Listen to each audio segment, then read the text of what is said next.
here now with Andrew Harris, who is the producing artistic director for Stage One.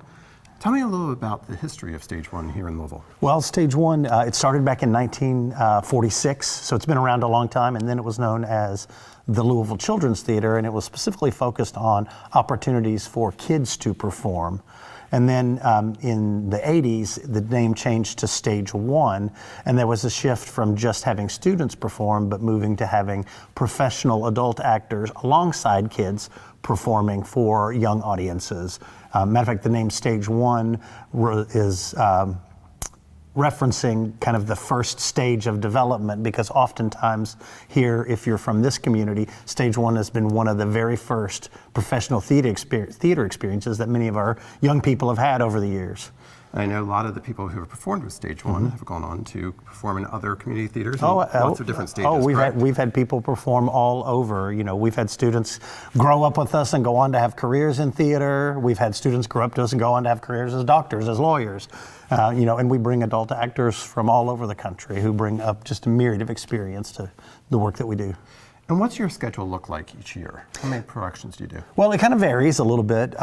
We actually have just made a kind of a huge shift and a change as part of our growth. But usually we do, at the Kentucky Center, we do student matinee series that's anywhere from 2 to 4 shows a year. And then we have a program geared for the very young called Storytellers, which is dramatic readings of children's books.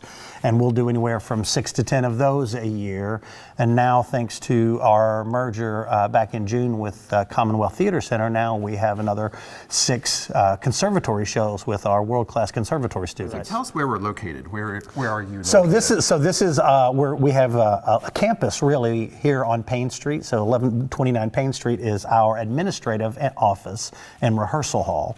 So in this space we do all of our rehearsals, and this is where our general office staff, everybody operates out of this building. Right next door at 1123 Payne Street we have the Walden Theater Building, formerly Commonwealth Theater Center, which is where our conservatory takes place. It's where our Black Box Theater is located.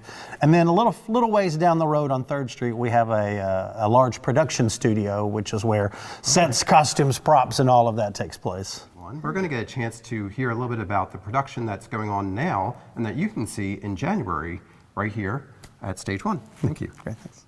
Hi, I'm Meg Cottle. I'm the director for Radium Girls, which will be playing in our Walden Theater Building next door, January 17th through 25th. So Radium Girls is the story of the female doll painters in Orange, New Jersey that were painting clock faces during the war effort so that the fighter pilots and soldiers could see in the dark. They would light up. Unfortunately, the radium in it, because the process they used to paint the brushes gave them radium poisoning. Several girls died, but they filed lawsuits against the U.S. Radium Company, and that actually led to changes in our worker safety policies today. Yeah, so I play Catherine Schaub. She's one of the main 3 dial painters. She loves to tell stories. She's very dramatic and emotional. Throughout her journey, she has many different stages of how she feels. She can be very giddy, indecisive. She loves to have fun and storytell overall. Radium Girls has taught me a lot. I've learned a lot about enunciation, storytelling. But overall, with Stage One in Walden, being a part of this community is really amazing. It's inspired me and empowered me. I play Grace Fryer. She is the main dial painter, and she is the one who, in the end, is the only one who lives in the show. And she kind of just makes sure that the lawsuit goes through and they get what they're owed.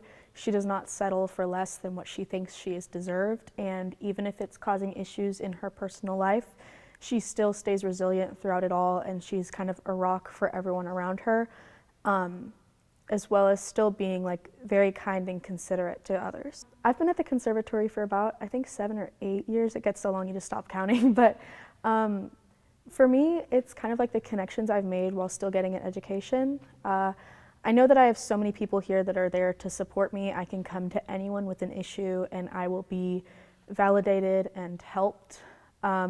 I love everything I've learned here. I never thought that I would grow so much in something like Shakespeare, where I'm able to breeze through it in my English class because I know exactly what's going on. So being able to make those connections within the art world and just like emotionally with other people. I have incredible friendships and incredible teachers and a lot of incredible knowledge that has been bestowed upon me. Okay. I'm back now with Andrew Harris, who is the producing artistic director for Stage One. We've got a very generous grant thanks to the Office of Creative Industries and the NEA that's going to support a world premiere piece that we're doing in the spring called Lily and the Pirates. Okay, tell me a little about that. So it's based on a children's book, and it follows a young girl, Lily, whose parents are adventure scientists, and they go off to Shipwreck Island and become lost. And so Lily, who is a nervous and anxious young lady, has to overcome her fears to go on an adventure to save her parents. And along the way, she's an avid reader of books, and she encounters her uncle's library where the books are missing. And so along the way, not only does she overcome her fears, she has to save the books for the library, and it is on top of all that, it's a musical. It is a lot of fun. We're doing this as part of a rolling world premiere. Stage One is going to produce it first, and then there are a couple of other theater for young audiences around the country that are going to follow us. If somebody's interested in learning more about Stage One, how can they go about doing that? The best way is to go to our website, which is www.stageone.org, or of course to follow us on social media, Facebook and Instagram. We've got a lot of information out there, and would love to have everybody come join us, learn more about the great work that we do. And Stage One is going to be turning 80 in just a couple of years. That's exactly right.